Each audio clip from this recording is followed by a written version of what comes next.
Fala, leitores da Bíblia. Eu estou testando um novo formato de gravação. Estou gravando a partir do meu computador, a tela do meu computador. Dessa forma eu consigo também colocar o texto lido, ler junto com você. Mas se você já tem o hábito de fazer a sua leitura na sua própria Bíblia, fazendo suas marcações, sublinhados, enfim, continue normalmente. Esse é apenas um recurso a mais para quem quiser acompanhar a leitura sem tirar o olho da tela, né? Eu estou com isso também fazendo um teste para algumas ideias que eu tenho aí mais para frente, então talvez isso possa também me ajudar a gravar videoaulas futuramente, tá bom? Bom, a leitura que nós vamos fazer hoje é de Hebreus capítulo 11 e aqui está na tela o software que eu uso, que me ajuda muito nos estudos bíblicos, que é o software bíblico Logos. Ele é pago, eu fiz um investimento para ter todos os recursos que ele oferece, mas nesse momento eu vou apenas utilizar a própria Bíblia em si para fazer a leitura. Então, Hebreus capítulo 11. Ora, a fé é a certeza das coisas que se esperam, a convicção de fatos que se não veem. Pela fé os antigos obtiveram bom testemunho.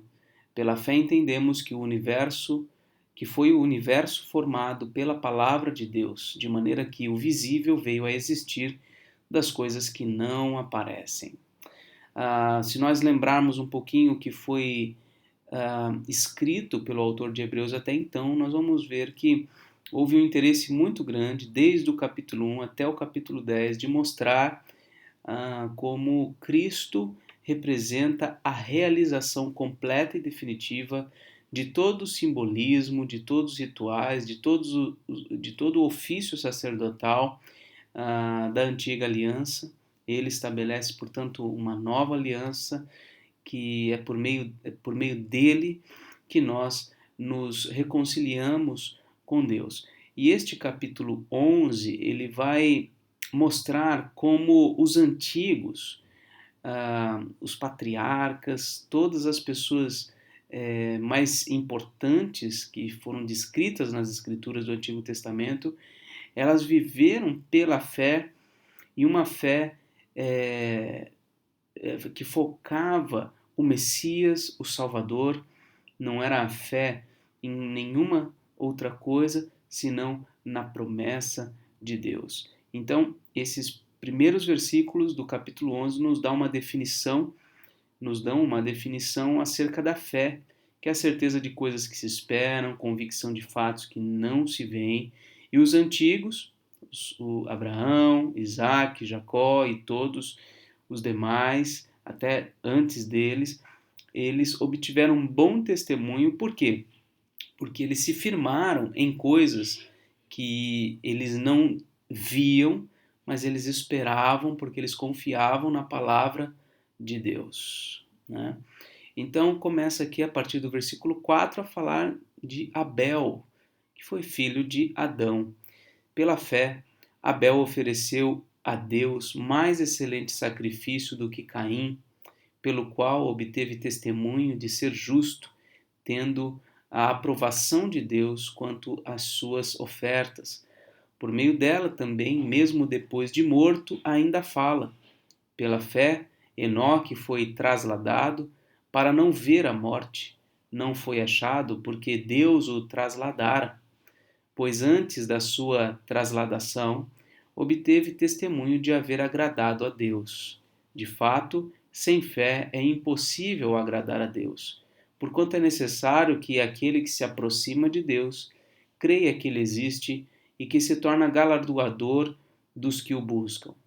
Pela fé, Noé, divinamente instruído acerca de acontecimentos que ainda não se viam, e sendo temente a Deus, aparelhou uma arca para a salvação de sua casa, pela qual condenou o mundo e se tornou herdeiro da justiça que vem da fé. Pela fé, Abraão, quando chamado, obedeceu, a fim de ir para um lugar que devia receber por herança, e partiu sem saber aonde ia. Pela fé, peregrinou na terra da promessa, como em terra alheia, habitando em tendas com Isaque e Jacó, herdeiros com ele da mesma promessa, porque aguardava a cidade que tem fundamentos, da qual Deus é o arquiteto e edificador. Pela fé também, a própria Sara recebeu poder para ser mãe, não obstante o avançado de sua idade, pois teve por fiel aquele que lhe havia feito a promessa. Por isso também ou melhor, por isso também de aliás, já amortecido, saiu uma posteridade tão numerosa como as estrelas do céu e inumerável como a areia que está na praia do mar. Todos eles morreram na fé, sem ter obtido as promessas, vendo-as, porém, de longe e saudando-as e confessando que eram estrangeiros e peregrinos sobre a terra. Porque os que falam desse modo manifestam estar procurando uma pátria, e se na verdade se lembrassem daquela de onde saíram, teriam oportunidade de voltar. Mas agora aspiram a uma pátria superior, isto é, celestial. Por isso Deus não se envergonha deles, de ser chamado o seu Deus, porquanto lhes preparou uma cidade.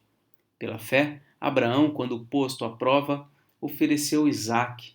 Estava mesmo para sacrificar o seu unigênito, aquele que acolheu alegremente as promessas, a quem se tinha dito: em Isaque será chamada a tua descendência, porque considerou que Deus era poderoso até para ressuscitá-lo dentre os mortos, de onde também figuradamente o recobrou.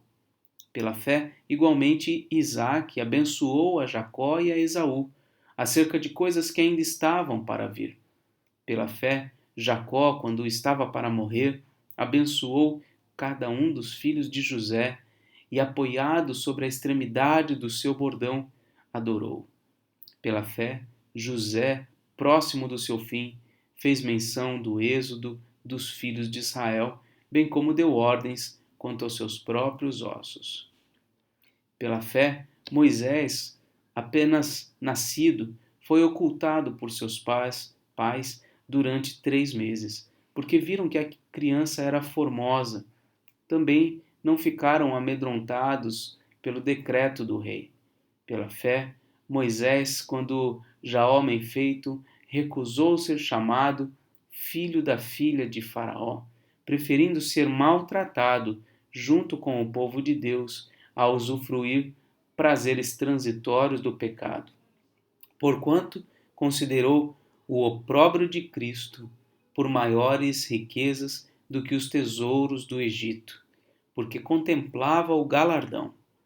Pela fé, ele abandonou o Egito, não ficando amedrontado com a cólera do rei. Antes permaneceu firme, como quem vê aquele que é invisível. Pela fé, celebrou a Páscoa e o derramamento do sangue, para que o exterminador não tocasse nos primogênitos dos israelitas. Pela fé, atravessaram o Mar Vermelho como por terra seca, tentando-o os egípcios, foram tragados de todo. Pela fé, ruíram as muralhas de Jericó, depois de rodeadas por 7 dias. Pela fé, Raabe, a meretriz, não foi destruída com os desobedientes, porque acolheu com paz aos espias. E que mais direi? Certamente me faltará tempo necessário para referir o que há a respeito de Gideão, de Baraque, de Sansão, de Jefité, de Davi, de Samuel e dos profetas, aos quais, por meio da fé, subjugaram reinos, praticaram a justiça, obtiveram promessas, fecharam a boca de leões, extinguiram a violência do fogo, escaparam ao fio da espada, da fraqueza tiraram força, fizeram-se poderosos em guerra, puseram em fuga exércitos de estrangeiros, mulheres receberam pela ressurreição os seus mortos, alguns foram torturados, não aceitando seu resgate para obterem superior ressurreição, outros, por sua vez, passaram pela prova de escárnios e açoites, sim, até de algemas e prisões, foram apedrejados, provados, cerrados pelo meio, mortos a fio de espada, andaram peregrinos, vestidos de peles de ovelhas e de cabras, necessitados, afligidos, maltratados, homens dos quais o mundo não era digno, errantes pelo deserto, pelos montes, pelas covas, pelos antros da terra. Ora, todos estes que obtiveram bom testemunho por sua fé, não obtiveram, contudo, a concretização da promessa, por haver Deus provido coisa superior a nosso respeito, para que eles, sem nós, não fossem aperfeiçoados.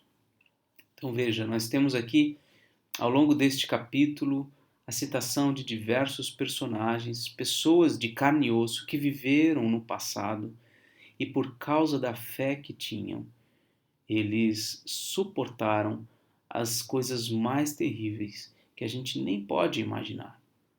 Eu gostaria de destacar, dentre tantas coisas que poderíamos falar, a pessoa aqui de Moisés, que diz aqui no versículo 24, que pela fé, Moisés, quando já homem feito, recusou ser chamado filho da filha de Faraó, preferindo ser maltratado junto com o povo de Deus, a usufruir prazeres transitórios do pecado, porquanto considerou o opróbrio de Cristo por maiores riquezas do que os tesouros do Egito, porque contemplava o galardão. Olha só o que ele está afirmando sobre Moisés. Moisés fez tudo o que fez. Decidiu abrir mão da sua glória no Egito, decidiu abrir mão de tudo que ele possuía para sofrer duramente grandes coisas, tanto da parte dos egípcios por um tempo, como também por parte até do povo de Deus enquanto no deserto. Por que que ele aguentou tudo isso? Diz o autor de Hebreus, porque ele considerou o opróbrio de Cristo por maiores riquezas do que os tesouros do Egito, porque contemplava o galardão. O que ele está dizendo é que Moisés olhou para Cristo. Moisés olhou para o valor da obra de Deus por meio de Cristo que seria enviado. Ele considerou isso tudo superior, muito maior do que ele poderia encontrar em qualquer outro lugar deste mundo. E assim como todos estes recusaram a vida neste mundo, deixaram de viver suas próprias vidas para viver para a glória de Deus, assim como eles fizeram isso, nós somos chamados a fazer o mesmo, a viver para a glória do Senhor, a custo da nossa própria vida, se preciso for. É claro que é fácil falar isso dentro de um escritório, falando na frente de um computador, mas a vida real é aquela que a gente vive todo dia. E a gente tem que estar disposto a, nas pequenas e nas grandes coisas, sofrer por amor a Cristo. Como Paulo, nós devemos não considerar a vida preciosa para nós mesmos, mas devemos considerar a nossa vida preciosa na medida em que ela serve a Cristo, a Deus, aos propósitos do reino eterno do nosso Senhor. Somos chamados a viver pela fé como aqueles homens viveram. E viver pela fé implica em muito sofrimento, como nós acabamos de ler neste capítulo. Amanhã a gente continua lendo então o capítulo 12 de Hebreus. Até lá então. Um grande abraço.